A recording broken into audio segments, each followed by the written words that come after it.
Hello, my name is Remy and today we're going to be ranking the Pink Floyd albums worst to best. Keep in mind that I'm not a musical analyst, I'm just a guy that likes good sounding and feel good music. Also, it's just my opinion, so if you don't like what I have to say, you can gently press the dislike button and leave a very angry comment down below. I'd appreciate it. So yeah, let's get into it. Number 15 on my list is Ummagumma. While the live CD here is solid, the studio CD is kind of Fox experimental and miserably fails to deliver any sort of meaning or content. It's just sound effects that don't go well together at all. Number 14 on my list is the final cut. I'm not a fan of Roger Waters as a vocalist at all. While he is a great lyricist, he doesn't quite manage to pull off more than 3 to 4 good songs, and that's about it. The final cut is very dramatic and heartfelt, but I find most of the songs to be quite bland and uninteresting. Number 13 on my list is the 2014 The Endless River. By no means is this a bad album. I love the idea, artwork, and concept behind it. However, I find it difficult to sit through 21 songs, most of them being instrumentals. It's a nice sounding ambient album, but doesn't offer much of replay value or variety. Number 12 on my list is More. It's a nice short soundtrack album on a casual listen, but doesn't stand out much from the crowd. Lacks much substance, but still delivers some cool sounding vibes that I can enjoy. Number 11 is the 1968 Saucerful of Secrets. It's a solid record, but I'm not the biggest fan of the ambient cave-like sounding passages between the track lists, such as the self-titled track or Set the Controls for the Heart of the Sun. Most of the musical pieces on here are just fine, and the project is quite short, so not a bad listen by any means. Number 10 on my list is The Wall. I find The Wall to be their most overrated project. While it's certainly a good concept album, it suffers massively from the tremendous length of 1 hour and 20 minutes and falls flat on its face right about track 21. Most of the songs on here are quite short and forgettable, but The Wall still manages to carry some wonderful songs throughout its run and deserves itself a number 10 on my list. Number 9 is The Division Bell. While the sound of this record was quite outdated at the time of release, it still brought in a lot of emotion and impact. I think it's a solid melodic end to the Pink Floyd era. Number 8 is The Piper at the Gates of Dawn, back when Syd Barrett was still in the group. The sonic switch from The Piper to their later releases is drastic. However, I still do like this album quite a bit. It has a lot of psychedelic, druggy, and progressive elements to it, and I think it manages to pull off pretty damn well in the end. Number 7 on my list is Atom Heart Mother. The title track is quite the highlight on this album, but I think the other 3 musical tracks on here get their point across very well, which overly results in a very good album in my opinion. Number 6 is Animals. Wow, I love this record. I was never the biggest fan of the track Pigs,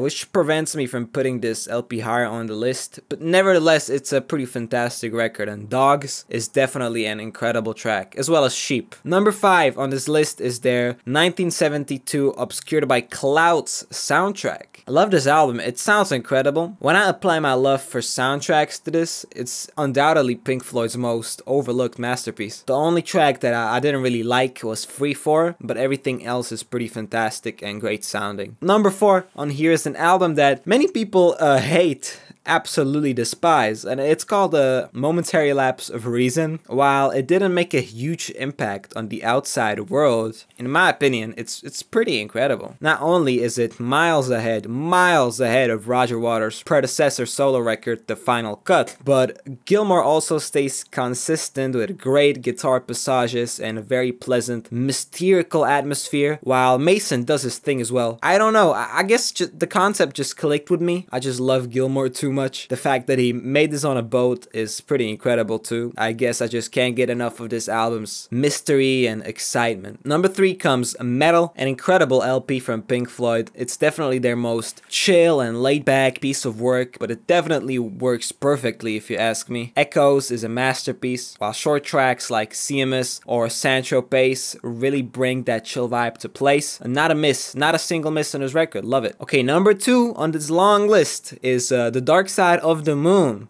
This one really doesn't need any explaining. I love it just about the same as anyone else. It's just a fantastic and a legendary body of work. Not quite their best, because there comes the #1 album on this list, which is Wish You Were Here. While The Dark Side of the Moon comes very close to this LP, I honestly think Wish You Were Here is a 10 out of 10. Every track just appears to be quite perfect. Shine On You Crazy Diamond 1 to 5 has to be one of the best Pink Floyd songs of all time. But you can say that about any track on this project. It's just simply fantastic. Okay, that is it for today. Let me know what you thought of the list and what album list should I do next, and stay safe.